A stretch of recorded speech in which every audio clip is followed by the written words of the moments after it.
Warahmatullahi wabarakatuh. Waalaikumsalam. Alhamdulillahirabbil wa bihi nasta'inu ala umuri dunya waddin wa ala alihi wa ashabihi ajma'in amma ba'du. Pertama-tama marilah kita panjatkan puji syukur kehadirat Allah Subhanahu wa taala yang telah melimpahkan rahmat taufik serta hidayahnya kepada kita sehingga pada pagi hari ini kita dapat menghadiri majelis ilmu ini dalam keadaan sehat walafiat. Salawat serta salam marilah kita berikan kepada junjungan kita Nabi Muhammad SAW yang telah membimbing kita ke jalan yang terang benar. Bapak dan saudara sekalian, pertama-tama izinkan kami mengucapkan terima kasih kepada pengurus atau takmir Masjid Nurul Islam yang telah memberikan fasilitas kepada kami, kepada kita semua untuk thalabul ilmi. Kemudian kepada para peserta BIMTEK untuk yang keberapa ini? Ke-6 di angkatan ke-6 tahun ini, kami mengucapkan selamat panjenengan otomatis sudah menjadi anggota Juleha Jawa Timur. Bagi para peserta kami berpesan dalam menjalankan kegiatan ini, mohon kiranya apabila ada hal-hal yang tidak atau kurang berkenan nanti bisa didiskusikan di akhir sesi. Saudara-saudara sekalian, nanti pada saat praktek minta tolong untuk mengikuti arahan mulai dari awal sesi ini. Apabila ada video-video yang nantinya akan kita tayangkan khususnya penyembelihan dengan cepat, itu tolong jangan ditiru dulu, karena kita dalam tahap bukan belum saatnya. Kita manfaatkan, kita gunakan kemampuan kita sesuai dengan kapasitas kita, jangan meniru dulu. Jadi nanti akan kita bimbing, dan saya berharap ikuti arahan nanti pada saat di RPH. Itu saja yang bisa sedikit saya sampaikan. Mudah-mudahan pertemuan kita pagi hari ini adalah awal dari sebuah perjuangan. Demikian, wabillahi taufiq wal hidayah. Wassalamualaikum warahmatullahi wabarakatuh. Terima kasih Abah Ustadi yang sudah menyampaikan sambutan. Mohon arahan beliau nanti kita berharap bisa melaksanakan dengan baik seluruh kegiatan kita sampai dengan besok pagi. Alangkah lebih afdol kalau acara hari ini, pagi hari ini diawali dengan doa. Mudah-mudahan pelaksanaan kita berjalan dengan baik, lancar, dengan mendapatkan manfaat ilmu yang sudah disampaikan, bermanfaat bukan hanya kita semua, tapi untuk masyarakat di sekeliling kita. Untuk itu doa akan disampaikan oleh Ustaz Muhammad Heru Abdul Rauf Rahim, kepada beliau dipersilakan.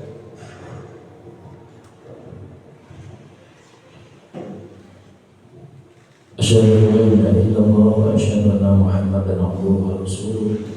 A'udzu billahi minasyaitonir rajim. Bismillahirrahmanirrahim. Hamdan yu'affi ni'amahu wa yukafi mazidah. Ya Rabbana lakal hamdu kama yanbaghi li jalali wajhika karimi wa 'azimi sultanik. Allahumma shalli wa sallim ala sayyidina Muhammad walhamdulillahi rabbil alamin.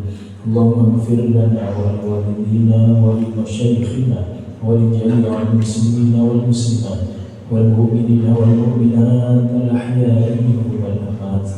Allahumma ya muyassir yassir, ya mudabbir dabbir, ya musahhil sahhil, sahhil 'alaina wa sahhil 'ala jami'i beserta BIMTEK Juleha Surabaya fi Masjid Nurul Islam.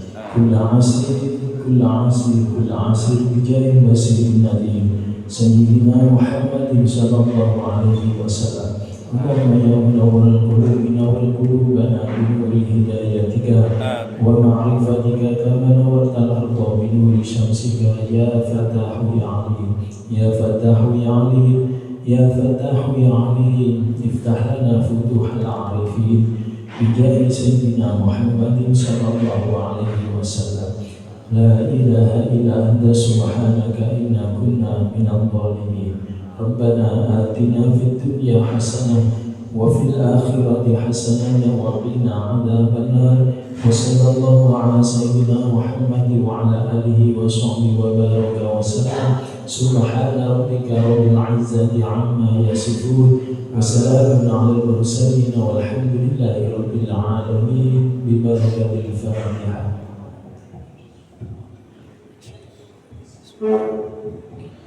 Amin amin ya wajib sairin.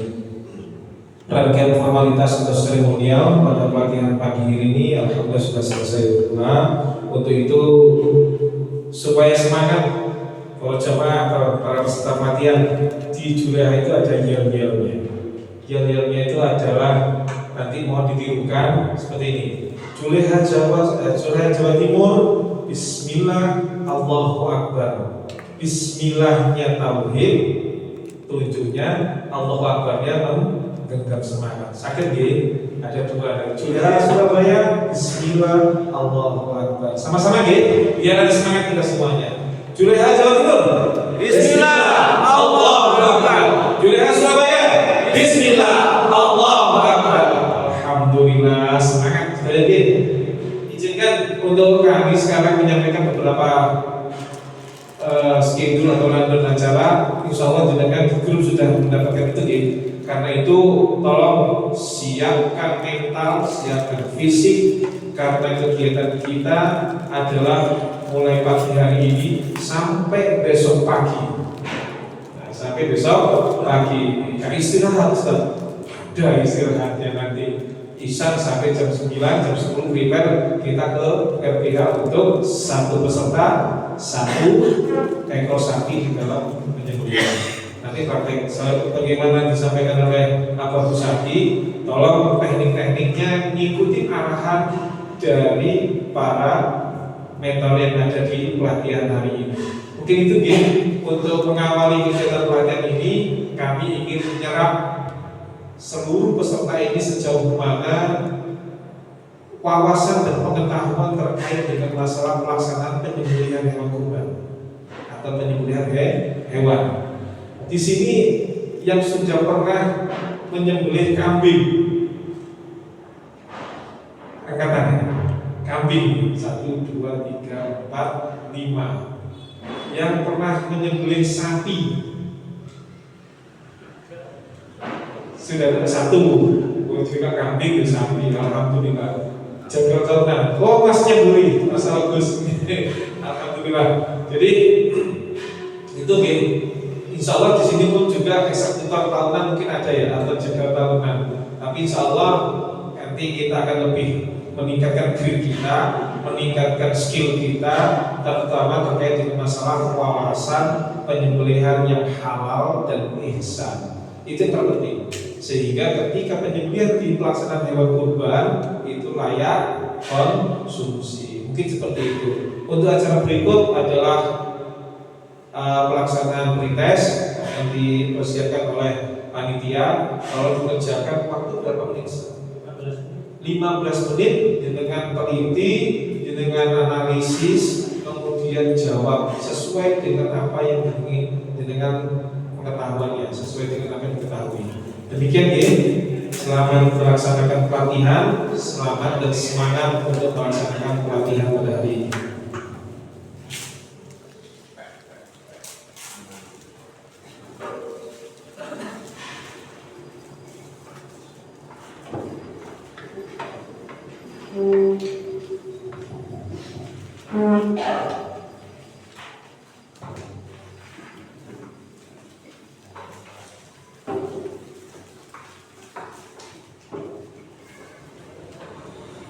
Ditulis identitasnya dulu, setelah itu dicermati soal-soal yang ada agar kita bisa menyerap dari peserta pelatihan ini sejauh mana pengetahuannya.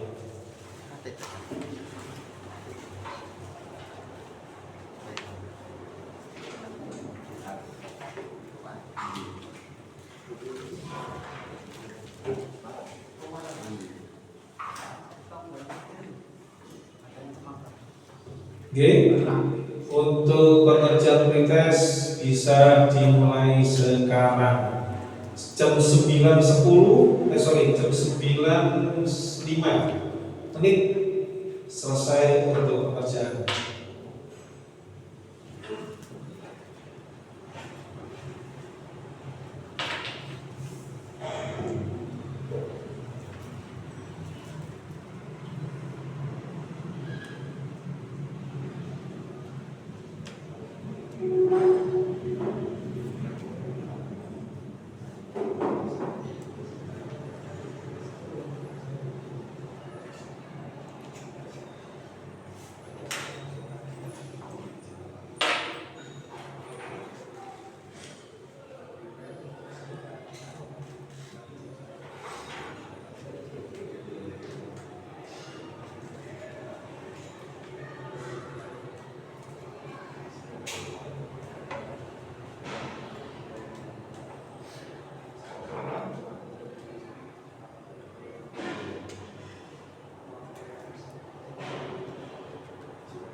Kurang 3 menit, mohon untuk dikoreksi kembali.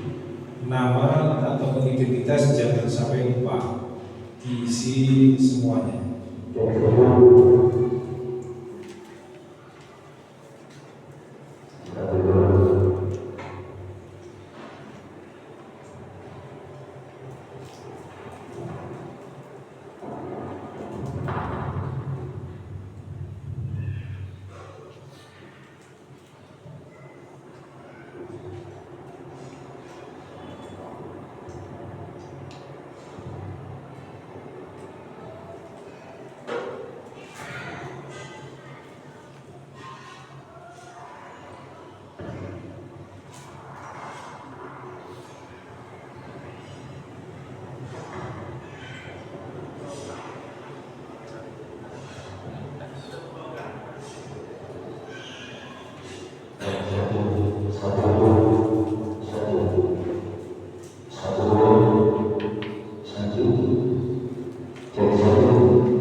waktunya sudah habis, silakan untuk dikumpulkan. Biar kami ambil aja, biar kami ambil.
Peserta latihan sekalian, menginjak pada rangkaian acara berikut adalah pematerian.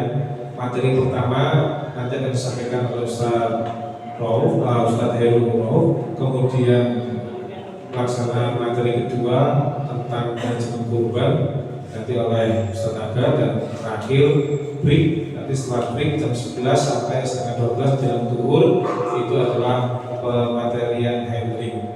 Mengingat waktu kita tadi molor hampir 1 jam, mungkin nanti materi sedikit dipercepat.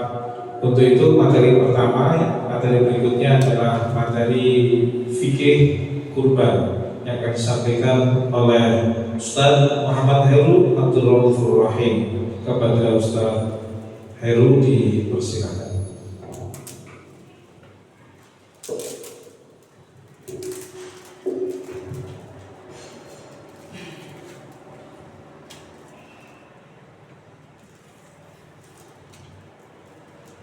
Assalamualaikum warahmatullahi wabarakatuh. Kok kurang semangat ini sana. Assalamualaikum warahmatullahi wabarakatuh. Insyaallah tiga Islam kabeh. Amin. Alhamdulillahirabbil alamin wa bihi nasta'inu ala umuri dunya waddin. Wassalatu wassalamu ala asyrafil anbiya'i wal mursalin sayyidina wa maulana Muhammadin wa ala alihi wa sahbihi ajma'in, amma ba'du.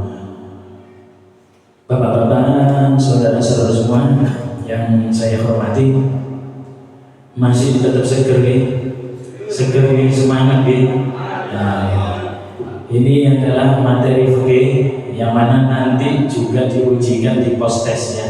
Kalau penjenengan tadi pretest itu nanti setelah semua materi disampaikan, semuanya telah tersampaikan, itu menguji kemampuan jenengan apakah setelah diberi materi mulai materi fikih, materi manajemen kurban, materi asabila, handling dan teknik sembelih nanti bisa paham atau tidak diuji dengan post-test yang terakhir ya. Post-test ini untuk pengujian terakhir jenengan semua.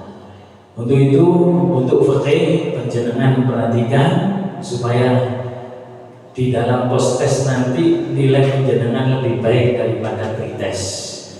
Dan di samping itu harapan kita ilmu yang kita dapat ini nantinya bisa jenengan manfaatkan di umat. Semua ini penjenengan adalah pimpinan umat yang diamanai oleh Allah Subhanahu wa Ta'ala ya. Sebelum kita masuk ke materi fikih,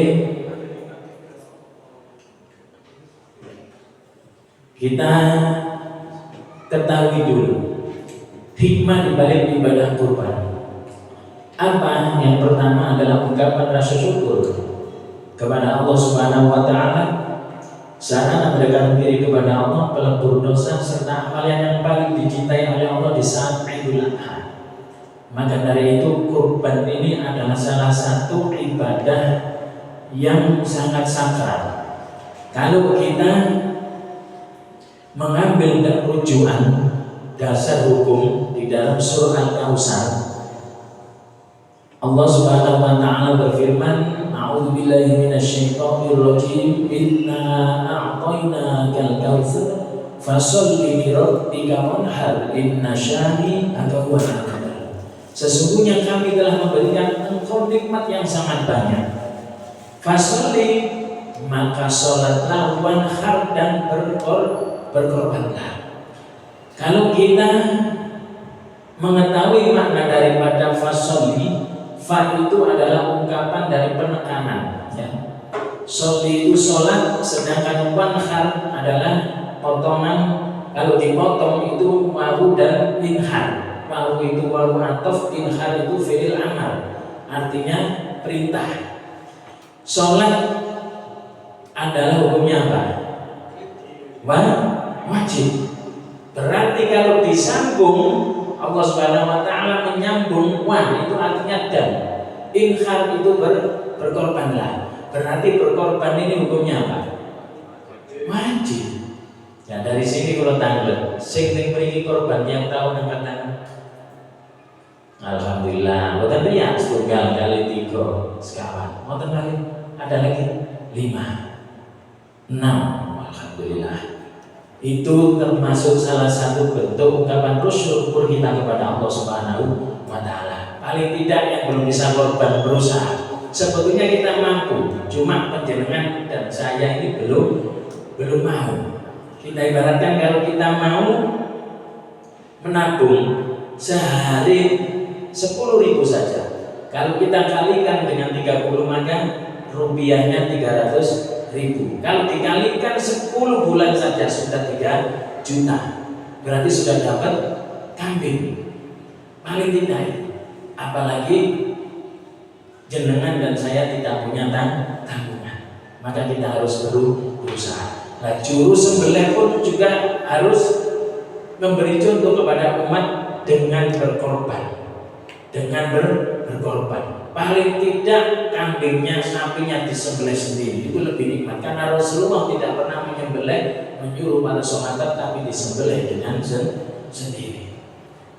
Selanjutnya Rasulullah mengingatkan kepada kita, innakum tusyaruna rijalan wa rukbanan wa tujarruna ala wujuhikum. Sesungguhnya kalian akan dikumpulkan kepada masyarakat dalam keadaan berjalan. Ada yang juga berkendara, serta juga ada yang diseret di atas wajah kalian. Besok kita di padang mahsyar itu ada bermacam-macam orang untuk menunggu panggilan yaumal hisab, dihitung amal kebaikan kita dan amal kejelekan kita. Menunggu beberapa tahun itu ada orang yang dalam keadaan berjalan, ada orang yang pakai kendaraan. Kita berharap diberi oleh Allah kendaraan supaya di padang mahsyar di saat matahari sudah sejengkal di atas kepala kita mempunyai kendaraan. Harapan kita kendaraan apa? Kurban yang diterima oleh Allah Subhanahu wa taala. Seperti hanya ini. Jangan sampai kita ditanya oleh Allah nanti, kamu bekerja apa? Terus kamu dapat uangnya dari mana? Kamu gunakan apa ketika engkau sudah mendapatkan nafkah? Seperti hanya jangan barangkali dari rumah ke sini. Untuk apa? Untuk menuntut ilmu. Jangan pernah kita ditanya oleh Allah, untuk apa motormu, untuk apa mobilmu, ternyata tidak pernah untuk dipakai ibadah. Jangan pernah sekali. Jangan pernah mobil kita tidak pakai untuk ibadah. Karena nanti di akhirat semua harta benda kita menjadi saksi. Seperti yang ini.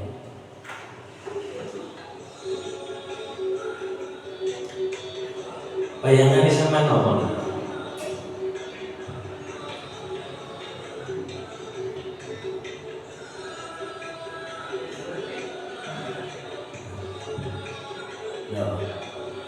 Beliau ini berharap mobilnya besok ketika ditanya oleh Allah, mobilmu untuk apa engkau gunakan di dunia? Saya gunakan untuk mengangkut sapi kurban saya, Allah. Saya gunakan untuk sholat ibadah atau sholat Jumat yang untuk masjid dan lain sebagainya. Karena Allah Subhanahu wa taala mengingatkan kepada kita, al-yauma nakhtimu ala afwahihim wa tukallimuna aydihim wa tashhadu arjuluhum bima kanu yaksibun. Pada waktu itu kami tutup mulut mereka, tangan mereka, dan mereka akan bertanya kepada kami, dan kaki mereka akan memberi kesaksian terhadap apa yang dahulu mereka kerjakan. Jadi mulut kita besok oleh Allah ditutup. Yang bersaksi apa? Tangan kita dan kaki kita. Untuk apa kaki kita gunakan? Untuk apa tangan kita gunakan? Dan sekarang apa manfaat, apa tujuan daripada kita mempelajari ilmu tentang kurban dan sembelih? Orang punya asumsi wong Juleha itu khusus gawe wong sing gawe beleh sapi karo wedhus, bukan. Sebab apa? Takmir, panitia, penyembelih adalah pimpinan. Setiap pimpinan, Rasulullah berkata, ala kullukum ra'in wa kullukum mas'ulun an ra'iyatin. Setiap pimpinan adalah orang-orang yang akan dimintai pertanggungjawaban atas kepemimpinannya. Maka dari itu takmir juga harus tahu tentang hukum berkorban dan sembelih. Panitia juga harus tahu, apalagi juru sembelih. Maka penting untuk kita gali ilmu tentang korban dan sembelih. Lanjutnya, tujuan lain adalah supaya kita tidak melakukan sesuatu yang tidak ihsan yang dikatakan oleh Rasulullah Sallallahu Alaihi Wasallam. Rasulullah bersabda, "Faina qataltum fa'asimu." Ketika engkau membunuh, ketika engkau menyembelih, fa'asimu, maka sembelihlah dengan cara yang bagus. Kalau ini adalah salah satu cara yang kurang bagus yang patut tidak kita contoh, sehingga nanti kurban bisa jadi hewan yang awalnya halal jadi haram karena tidak mengetahui secara syar'inya. Ini adalah penyebab pisau kurang tajam dan kesalahan posisi berakibat menyiksa hewan dan resiko celaka bagi penyembelih. Nanti penjenengan diajari cara ngasah, memilih pilah yang bagus ya. Contoh seperti ini. Ini sama halnya menyiksa. Kepala juga tidak diikat, ya, sehingga sapi ini mengambil pisau, setajam-tajamnya pisau. Kalau tidak diikat kepalanya maka akan tidak jalan pisau itu. Ini adalah kesalahan hendrik, berakibat hewan berontak dan resiko cedera bagi penyembelih.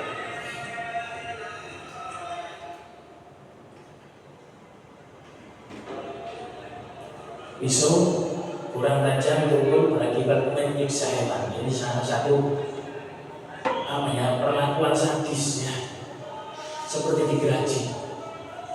Ini menandakan lidah yang menjulur adalah tanda kalau hewan tersakiti. Ya. Ini tersakiti, menjulur. Kalau pisau tajam, penyembelihan dengan cepat, sapi tidak akan menjulurkan lidahnya.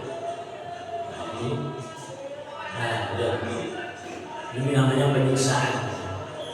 Jangan sampai terjadi seperti ini, maka kita wajib mengetahui tentang penyembelihan dan syariatnya kurban.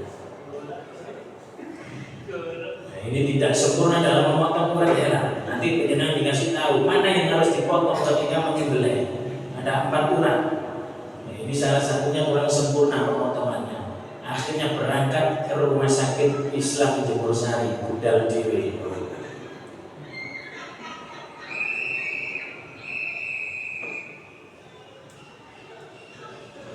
Sampai ada ciri gemuk-gemuk. Tidak diikat dengan baik.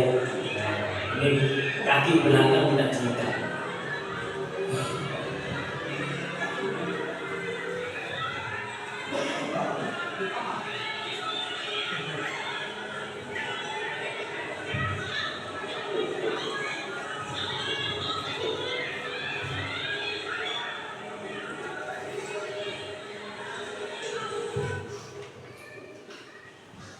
At-ta'ani minallah wal ujratu minasyaitan.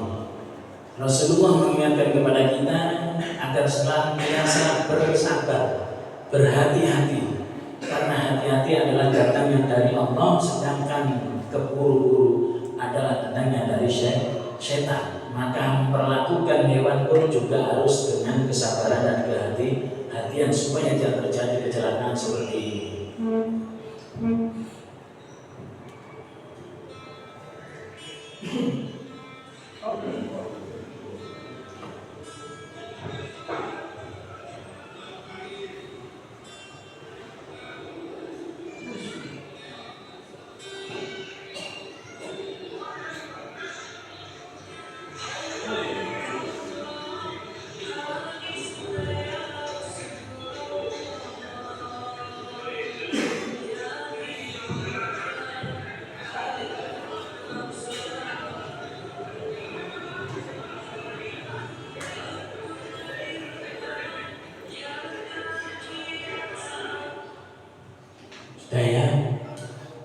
Penyembelihan. Apa sih definisi penyembelihan? Yaitu proses mengakhiri hidup hewan dengan cara memotong, makan, saluran makan atau minum, saluran nafas dan saluran darah pada hewan secara ihsan. Saya ulangi, secara ihsan dengan baik. Jadi sapi, kambing dan lain sebagainya ketika disembelih dengan ihsan sebetulnya tidak merasakan kesakitan. Tapi kalau ada getaran itu adalah denyut nadinya itu seperti tertarik. Jadi seperti dia itu kaget gitu, seperti orang kaget ya. Nah, tujuannya apa? Menghindari memakan sesuatu yang hukumnya bisa haram. Sebagaimana Allah berfirman dalam surah Al-Maidah ayat 3. Klasifikasinya makanan haram yaitu yang pertama bangkai, darah, daging babi yang disembelih tanpa basmalah, yang disembelih dengan dipersembahkan kepada berhala, terus tercekik, dipukul, jatuh, ditanduk dan diterkam, kecuali 1, 2, 3, 4, 5 ini sempat disembelih maka hukumnya halal. Kalau tidak sempat disembelih maka hukumnya halal. Ini surah Al-Maidah. Ketentuan penyembelihan itu ada 5. Jadi kalau kita melaksanakan penyembelihan itu ada 5. Yang pertama yang kita siapkan adalah menyembelih hewan, pisau, handling orang yang merobohkan, serta waktu. Waktu penyembelihan hewan kurban yaitu di saat 10 Dzulhijjah atau Tasyrik tanggal 11, 12, 13. Waktunya sunnah di siang hari, sedangkan malam sangat makruh ya. Makruh tasdid. Makruh tasdid itu sudah mendekati haram karena dikhawatirkan adanya kesalahan di saat malam hari. Kalau selain hewan kurban, akikah di hari ke-7 kelahiran sunnahnya, selain akikah bebas waktu sama dengan di saat hewan kurban disembelih. Hukum dasar hukumnya ini ya saya percepat. Yang dimaksud hari tasyrik itu disebutkan oleh Allah ayyamin ma'lumat ya, tanggal 11, 12, 13 Dzulhijjah. Hukum menyembelih di malam hari kenapa dimakruhkan? Karena apa? Penyembelihan di malam hari menurut Imam Asy-Syafi'i bisa jadi terjadi kesalahan yang dilakukan penyembelih atau jagal ketika menyembelih kurban. Ketentuan hewan kurban apa yang harus kita perhatikan? Yang pertama jenisnya, lalu umur dan kondisi. Ini harus kita ketahui, harus tahu ilmunya. Kalau penjenengan kurban harus mengetahui hewan-hewan kurban itu jenisnya apa yang boleh, umurnya berapa, kondisinya bagaimana, sakit atau tidak. Yang pertama yaitu kita kenali jenisnya hewan kurban yang boleh dikorbankan. Pertama unta, sapi ada 2 jenis, al-irabiyah atau al-darbaniyah, kuku dan kulit tipis serta memiliki punuk. Itu yang jenis al-irab. Dan yang kedua kerbau, kambing, domba, biri-biri. Dasar hukumnya ini umurnya berapa? Kita ngambil yang umum kita pakai di Indonesia, sapi genap berusia 2 tahun memasuki tahun ketiga. Ini yang boleh dikorbankan. Di bawah 2 tahun tidak boleh ya. Di bawah 2 tahun tidak boleh. Sedangkan kambing Domba harus genap berusia satu tahun, memasuki tahun kedua atau sudah lepas giginya. Orang Jawa menamakan poel ya. Terus kambing kacang Jawa harus genap berusia 2 tahun, kemarin yang memasuki tahun ketiga. Nah kita kalau beli di pasar bagaimana? Masa nakoro KTP dan BKSK ini nggak mungkin ya. Maka kita harus mengetahui ciri-ciri fisiknya. Bagaimana fisiknya? Ini ciri khusus umur hewan. Dilihat dari giginya, kita lihat dari giginya. Kalau nol pasang atau belum poel, orang Jawa bilang, posisi giginya seperti ini, sama rata. Kalau giginya yang tengah ini besar 2, ini yang disebut dengan gigi seri permanen 1 atau poel 1. Jadi kembar loro, kembar 2 itu disebut poel 1. Ini untuk umur 1 menuju ke 2 tahun. Jadi kambing. Kalau poelnya 2 seri, 1, 2, 3, 4 sama 2 seri, maka umurnya 2 menuju ke 3 tahun. Ini yang boleh dikorbankan untuk kambing dan untuk sapi. Kondisinya bagaimana yang boleh dikorbankan? Yang pertama harus cukup umur, tadi umurnya, terus tidak sakit, mata tidak buta sebelah total, tidak terputus lidahnya, telinga tidak terpotong lebih dari sepertiga, tidak kurus kering atau tulang sampai tidak bersungsung, lalu ekor tidak terpotong lebih dari sepertiga, kaki tidak cacat atau pincang. Dasar hukumnya cacat yang mengurangi daging bisa dipahami dari perkataan Imam An-Nawawi dalam kitab Minhajul Talibin. Beliau mengatakan cacat yang menyebabkan tidak sah digunakan untuk korban itu cacat yang mengurangi daging. Jadi cacat yang mengurangi daging itu tidak sah digunakan untuk korban. Ada masalah tanpa telinga sejak lahir bagaimana? Di dalam kitab Hidayatul Mujtahid bahwa jika hewan kurban tersebut tidak mempunyai telinga sejak lahir, maka menurut Imam Malik dan Imam Asy-Syafi'i tidak boleh digunakan untuk korban.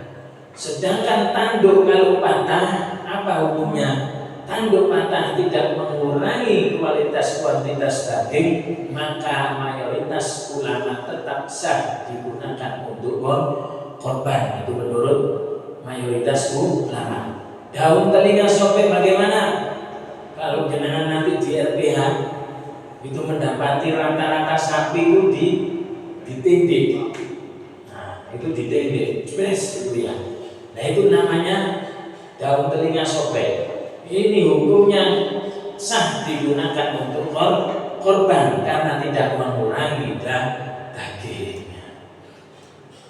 Cacat yang ringan tidak menghalangi keabsahan kurban. Syarat penyembelih. Nah, penjenengan nanti menjadi orang-orang penyembelih yang mewakili pengkorban, mewakili umat untuk mengantarkan kurbannya kepada Allah Subhanahu wa taala, maka harus tahu syarat-syaratnya. Yang pertama harus muslim. Laki perempuan boleh.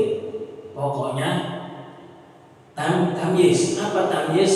Tamyiz itu bisa membedakan mana baik dan buruk. Orang gila berarti tidak boleh.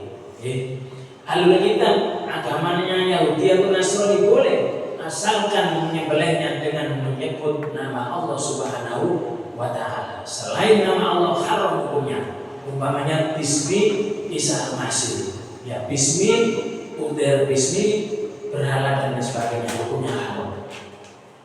Ketentuan saat menyembelih ini adalah adab ya. Yang perlu penjenengan ingat-ingat adalah ini. Ketika kita menyembelih, apa yang kita siapkan? Yang pertama adalah alat, handling dan sembelih. Lalu adab kita perhatikan. Adab dan ilmu itu yang kita dahulukan adalah adab. Al-adabu fawqal ilmu. Adab itu di atasnya ilmu. Jin itu adalah makhluk Allah yang sangat berilmu. Dulu di surga jin itu menjadi pimpinan malaikat. Nek sholat menjadi imamnya malaikat. Dilemparkan oleh Allah Subhanahu wa taala dari surga bukan karena jin ini tidak punya ilmu, tidak punya apa? Tidak punya sesuatu yang dianggap oleh Allah mulia, tapi jin ini dilempar oleh Allah karena tidak punya adab. Wa in qulna lil malaikati isjudu li Adam fasajadu illa iblis aba wastakbara wa kana minal kafirin. Ketika Allah Subhanahu wa taala memerintahkan kepada malaikat dan jin untuk hormat bersujud kepada Nabi Adam, iblis berkata, "Abamu tidak." Wastakbara, sungguhnya betul, sungguhnya keluar. Aku menciptakan dari api, tapi Adam dari tanah. Api lebih mulia daripada tanah. Dia tidak punya adab kepada Allah.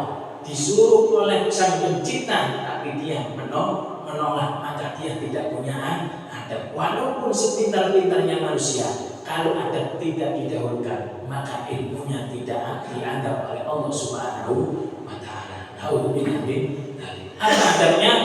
Yang pertama, ketika kita menyembelih, kita perhatikan adabnya harus tahu bacaan basmalah, doa dan takbir. Yang kedua, penyembelihan tidak dilakukan di depan hewan lain. Diperhatikan ini ya. Terus tidak mengasah pisau di depan hewan yang hendak disembelih. Menghadapkan hewan ke arah kiblat, meletakkan kaki di sisi leher hewan, membaringkan hewan yang hendak disembelih. Dasar hukumnya ini pisau dalam kondisi tajam. Dasar hukumnya ini membaca basmalah. Apa doa ketika kita menyembelih?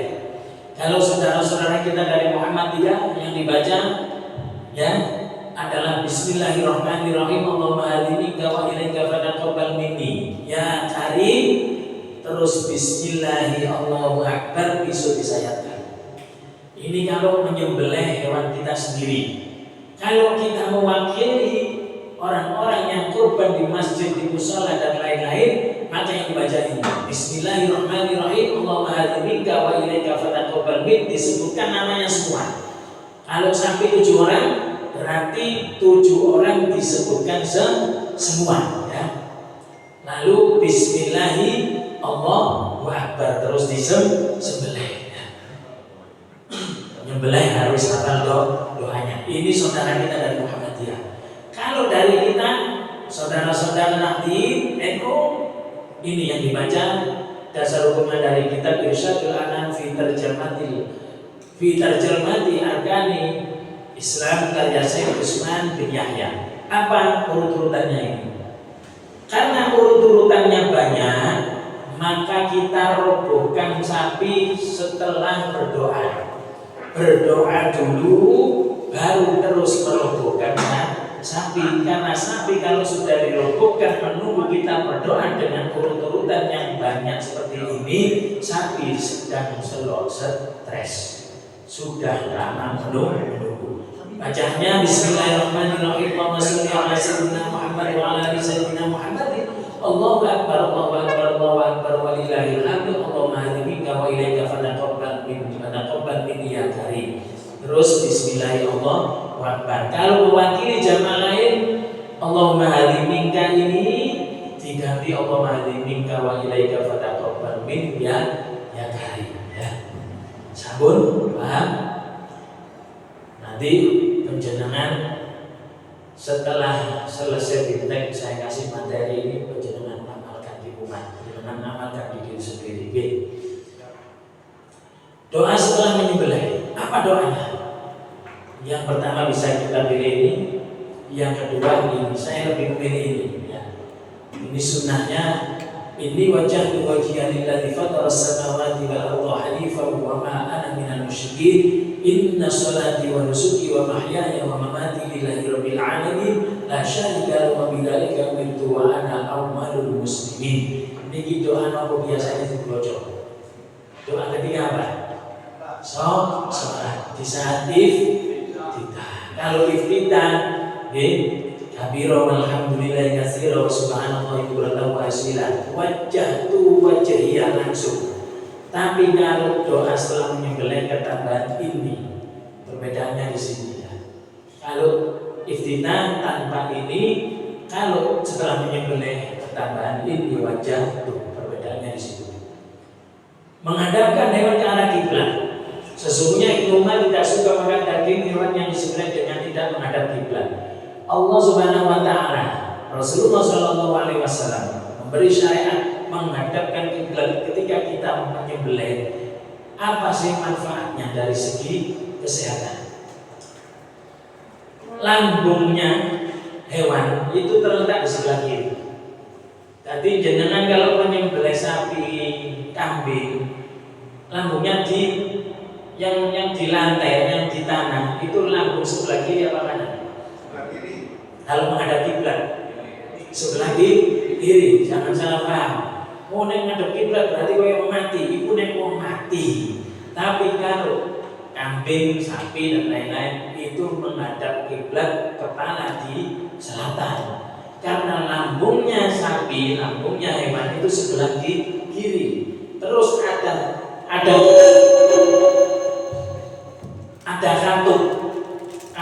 ya, klepnya ini di atas itu. Jadi ini lambung menyimpan makanan, klepnya di sini. Kalau dia tidur seperti ini menghadap kiblat, maka klepnya ini ketika disembelih sapi itu dia tidak sadar. Klepnya buka. Ibaratnya nek wong turu mau ambek moro ya gak kroso. Ya. Nah, kalau klep ini di sebelah sini, makanan dan kotoran yang ada di dalam lambung tidak akan keluar.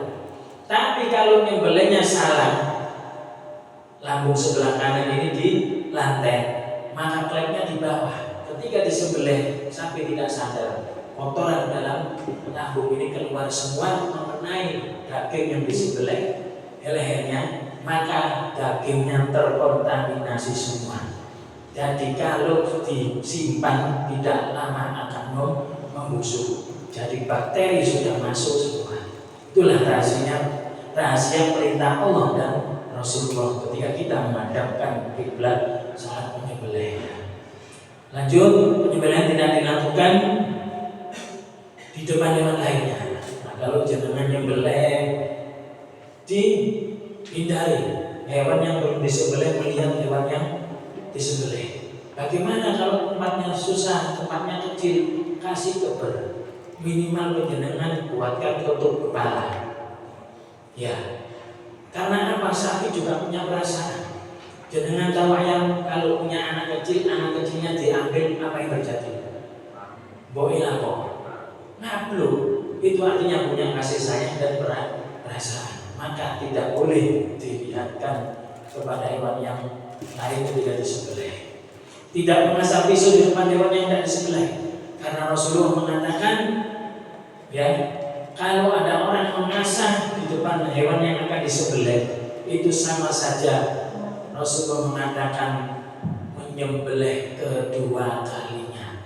Delok wong ngasah pisau wis keweden sapi ini ya, apalagi terus yang kedua disembelih, jadi kedua kali. Terus meletakkan kaki di sebelah leher ini menandakan ada rasa nyaman. Jadi kalau sapi ini kita kasih lehernya dengan kaki kita untuk penyangga, itu sapi merasakan kenyamanan. Makanya Rasulullah memerintahkan kepada kita untuk meletakkan kaki di sisi leher. Nanti penjenengan ketika praktek di LBH dikasih tutorialnya, caranya menyembelih. Membaringkan hewan yang tidak disembelih. Jadi tidak boleh saat berdiri terus ditebas dari belakang, terus ditusuk dari bawah, tidak boleh, kecuali unta. Ya. Teknik penyembelihan, urat leher hewan ada 4 jenis. Yang pertama, mar'i atau esofagus, saluran pernafasan. Trachea, saluran makanan. Arteri karotis, vena jugularis. Ini uratnya hewan. Ya. Saluran makanan warna putih, saluran pernafasan warna coklat, vena jugularis warna biru, merah adalah arteri karotis. Istiad 4 mazhab batasan minimal urat leher ketika penyembelihan hewan kurban. 4 mazhab berbeda-beda pendapat. Jadi jenengan harus tahu dan memilih salah satu. Ya. Yang pertama Imam Hanafi. Beliau mengatakan cukup dengan memotong 3 urat atau saluran dari 4 saluran tersebut. Jadi tidak semua 4 ini dipotong. Salah satu ditinggalkan sudah sah menurut Imam Hanafi. Imam Maliki bagaimana memotong tenggorokan, saluran pernafasan dan dua urat di sisi leher tanpa harus memotong kerongkongan, saluran makanan sah. Jadi Imam Maliki kerongkongan ini tidak dipotong sudah sah, tapi tiga ini harus terpotong. 1, 2, 3. Imam Syafi'i dan Imam Hambali beliau sepakat sah menyembelih cukup dengan memotong tenggorokan dan kerongkongan. Jadi Imam Syafi'i, Imam Hambali sepakat cukup menyembelih putih ini dan sofat ini. Dua ini tidak dipotong. Ini dua ini saluran yang memancarkan darah. Jadi kalau sapi itu cepat matinya itu karena darahnya sudah lunas keluar semua. Nah, Imam Syafi'i cukup dua ini sudah sah. Ya. Ada satu mazhab lagi namanya mazhab Juleha Jawa Timur Surabaya. Apa itu? Sehingga sebaik-baik sembahyang adalah yang memotong 4 urat atau saluran yang terdapat pada leher hewan tersebut seluruhnya, karena terbebas dari perselisihan pendapat para ulama. Dasar hukumnya apa Juleha? Di dalam kitab Asyarhul Mumti ya disebutkan seperti itu. Jadi lebih baik dipotong dua papat del wis aman. Andai kata belum terpotong, jenengan mendet salah satu madhab ini, beliau nanti yang menjadi penanggung jawab kita di akhirat kelak di hadapan Allah Subhanahu wa Ta'ala. Maka itu diteru ilmu para madhab. Pendapat jumhur ulama sepakat yang 4 urat tidak terpotong maka hukumnya haram. Haram mutlak, seperti tadi kambing yang lari itu tidak ada yang terpotong. Itu kalau mati karena kehabisan darah hukumnya haram dagingnya. Larangan dalam berkorban, tidak boleh menjual kulit kepala, kaki, bagian lainnya dari hewan korban kecuali telah diterima oleh mustahik. Upah untuk menyembelih atau tim panitia tidak boleh dipakai untuk mengupahi penjagal, ya tidak boleh karena Rasulullah melarang. Dasar hukumnya ini. Terus bagian daging kurban yang pertama dimakan sebagiannya sunnah. Yang punya kurban itu sunnah makan daging hewan kurbannya maksimal sepertiga, lebih sedikit lebih baik. Jadi sunnah itu berarti mendapatkan pahala. Kalau tidak makan malah tidak dapat pahala.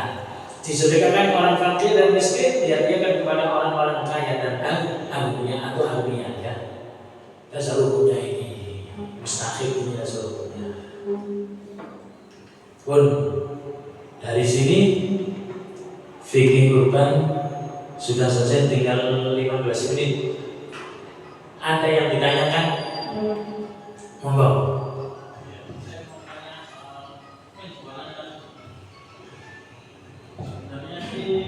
Kalau pihak pembinaan itu kan hanya menyembelih, beda dengan panitia gitu. Apakah kita harus mengaruhi panitia seperti itu? Sedangkan kita, setahu saya, kalau saya berpisahkan harus membeli. Cuma tugas saya menyembelih. Tapi kan beda lagi dengan panitia. Kalau setahu saya, kepala, kaki, dan kulit itu kan juga dijual gitu. Seperti apa itu? Pertanyaannya, panitia dan jagal, ya, panitia dan jagal. Kalau di tengah masyarakat itu merangkap sebagai tim jagal yang menyembelih, menguliti, mencincang dan membuat paketan dan kurban. Jagal itu juga termasuk yang menyembelih, menguliti dan mencincang-cincang. Kebanyakan di masjid, di mushola, sembelih dhewe, sedangkan yang menguliti panitia lain, yang mencincang juga ada panitia lain. Secara otomatis maka panitia juga disebut dengan jagal. Paham ya? Bolehkah kita memberikan kepada panitia? Boleh kalau setelah diberikan kepada mustahil. Panitia berarti tidak dapat. Boleh, tak boleh diberikan? Boleh. Tapi diniati bukan panitia, diniati sebagai mustahik. Apa mustahik? Bisa jadi orang kaya, bisa jadi orang miskin, ya, bisa jadi mungkore. Rasulullah bersabda, innamal a'malu binniyat wa innamal likulli imri'in ma nawa. Semua amal itu bergantung niatnya. Kalau kita niati dia itu mustahik, dia itu agniya atau fakir miskin, maka boleh memberikan kepala. Oten nggih. Ada lagi? 1, 2, 3. Sing riyen kados sing agak ini monggo. Sebagian besar di tempat saya itu para jaga atau eksekutor adalah orang yang juga berkorban. Jadi ketika kami melibatkan sebagian masyarakat untuk membantu, dan yang membantu itu rata-rata yang berkorban, misalnya jumlah orang 30, itu yang dilibatkan. Nah, apakah dengan cara di awal diniatkan, Pak, makin kalau makin jenengan itu buatan 5 kilo misalnya, saya ambil seprapat, jika sampai ikhlas untuk konco-konco nedo makin. Nah, kita pendapatnya Pak Ustadz yang ngomong. Kurang buatan wani mari pendapat. Pendapat kula salah. Wah, bahaya nang akhirat ini. Dadi kula mari pendapate para imam mazhab. Jadi apa pendapat beberapa ulama, ya, menjadikan daging kurban sebagai upah bagi penjaga juga haram. Karena pemberian sebagai upah itu bermakna jual, maknanya jual. Tapi jika kurbanis, orang mukorib, orang yang berkorban, memberikan kepada jagal bukan dengan niat sebagai upah, tetapi niat sedekah, maka itu tidak haram alias halal. Amsalnya, ini pendapat Imam Al-Baijuri, sanes pendapat Imam Heru. Mulai pulau nggak pendapat dewa, akhirat berat, monggo. Tunggali, monggo Pak. Kalau seandainya hewan disembelih sudah terpotong, tapi tidak semuanya, ada satu mungkin yang tidak terpotong, kemudian kalau seandainya hewan itu sudah disembelih, tapi kemudian tidak mati, seperti kambing tadi masih lari lagi, apa yang harus dilakukan? Ditunggu sampai mati, apa disembelih kedua kali? Saya bertanya, kalau ada hewan yang disembelih terus kita lihat, makanya kalau nyembelih jenengan nanti jangan langsung dilepas besok, ditempelkan dulu sambil dicek. Kebanyakan itu setelah nyembelih langsung diangkat. Barang ngono terus sing situ delok konco. Lu guru pedok. Bagaimana? Kita ulangi, kita teruskan, kita lanjutkan. Enggak apa-apa. Itu sama halnya dengan di dalam surah Al-Maidah, ya. Illa madakaitu wa ma akala subuh wa ma akala sabu illa madakaitu. Jadi hewan yang jatuh, hewan yang diterkam hewan lain, hewan yang ditembak, selama dia belum mati, masih kesakitan terus disembelih, hukumnya halal. Dawuhul Allah illa madakaitu, kecuali ketika engkau sempat menyembelih. Jadi nyembelih durung putus, diterusno sama dengan ilama dakaitu. Tuh dibelih pindu gak putus, telu gak putus, apa gak putus sama tinggali, paling bisa sama kuali. Oke, halal hukumnya, atas modal ilama dakaitu. Ada orang dulu, kalau orang tua dulu mengatakan, woi dibalang-balang haram itu. Siapa yang mengatakan haram? Selama kalau hewan itu masih hidup, kita teruskan, boleh. Kalau sudah mati, kita putus, kita teruskan, itu hukumnya haram. Wonten baik, wonten malih, setunggal malih. Ini jaminan Pak Guru. Kira-kira 5 menit lagi deh, monggo. Ini Ustaz mau tanya masalah patungan. Patungan itu contoh dengan harga sekian sudah ditentukan dan diumumkan dengan akomodasinya. Terus ternyata pembeliannya itu ada sisa dari harga itu saja. Terus dari sisa tersebut setelah bayar dagang, bayar tukang kuliti, itu sisanya dijadikan kas atau dibelikan pisau, dibuat kaos kadang-kadang. Itu seperti apa hukumnya Ustaz? Satu. Yang kedua Ustaz, apakah hewan kurban ini boleh diberikan kepada orang yang non-muslim? Karena memang di Kamalikiyah itu ada non-muslimnya juga, begitu Ustaz. Saya bertanya, bagus. Ini yang terjadi di masyarakat banyak memang ya. Jadi pembelian bukan kurban. Kalau kita patungan 2,5 juta, terkumpul berapa? Terkumpul 17,5. Kita belikan ke sapi harga 17, 500 kita sisakan. Panitia aja biasanya seperti itu ya. Untuk apa? Untuk beli kresek, untuk upaya orang yang menyembelih. Boleh kalau diupai dengan uang, tapi tidak boleh diupai dengan bagian kurban. Kalau uang boleh diambilkan dari korban. Makanya jangan dibelikan 17,5. Sisakan 1 juta, sisakan 500. Untuk siapa? Untuk yang jaga, untuk orang-orang yang bantu beli sarapan dan lain sebagainya. Nah, kalau ada sisa ternyata setelah dibelikan konsumsi kresek dan penjaga terus ada sisa, bolehkah digunakan untuk masjid, untuk langgar? Tidak boleh. Karena apa?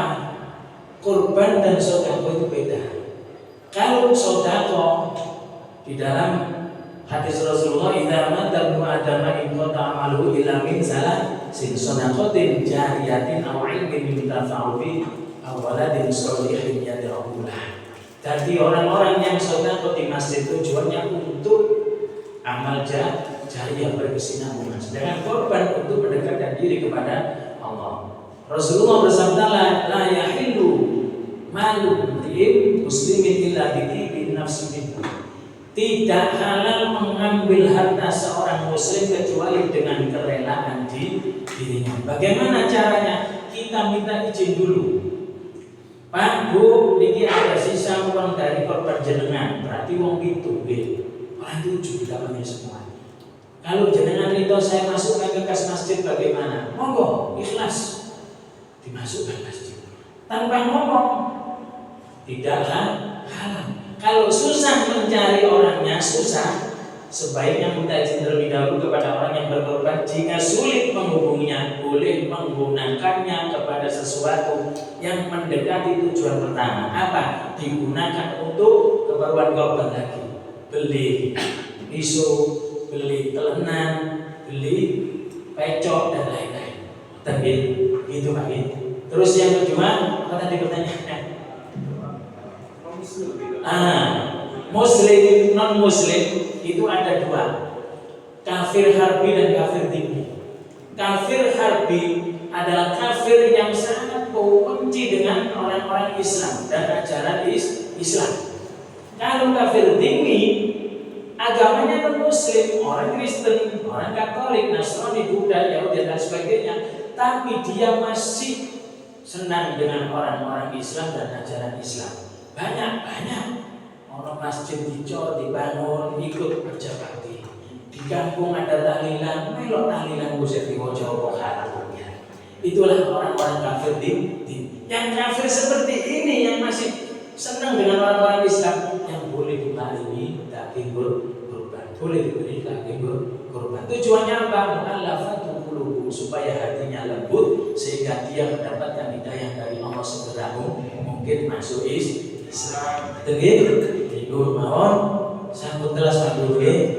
Ada kurang lebihnya, mohon maaf. Akhirul alam, Allahumma muwaffiq ila aqwamit thoriq. Wassalamualaikum warahmatullahi wabarakatuh. Waalaikumsalam.